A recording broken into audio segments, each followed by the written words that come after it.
Let me ask you something. When was the last time you bought a motorcycle or anything without value for money crossing your mind? I'm going to guess never. And for a long time, either did I. My vision of value was simple. More power for less money. Better specs at the same price. If the numbers made sense, the decision made sense. That felt rational. That felt like winning. I held on to that for years, or at least I thought I did. Because over time, I started realizing something. Maybe that wasn't even really my thinking in the first place. Manufacturers figured this out long before any one of us did. They know that value is the magic word, the word that moves someone from browsing to buying. So they didn't just respond to it.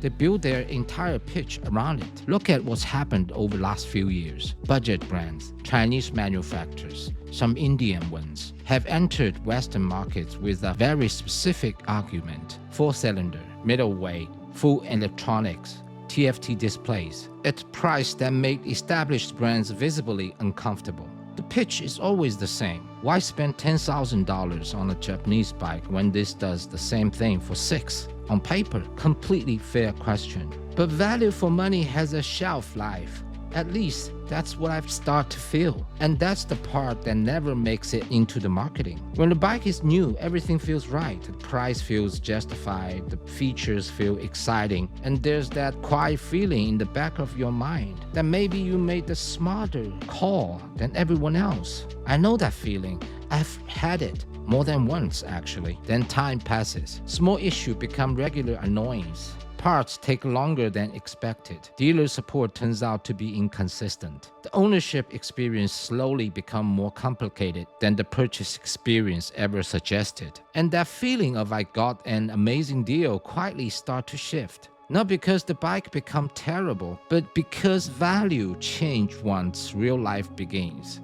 Or maybe it was never as fixed as we thought. And then there's something even more fundamental than timing. Value means completely different things to different riders. Someone commuting through city traffic every morning is not looking for the same thing as someone planning a 2-week ride across a mountain range. Some riders need reliability above everything. Some want performance. Some just want something that makes them want to get on it, even on a Tuesday. None of those people are wrong. They were just not measuring the same thing. They were not even really having the same conversation. So after years of riding, buying, and occasionally regretting, here's what I've landed. Value for money isn't a standard. It's not something you can extract from a comparison chart. It's a judgment, personal, time-limited, and always shifting as your life shifts around it. And maybe that's the part I missed for a long time. There's no motorcycle with perfect value for everyone.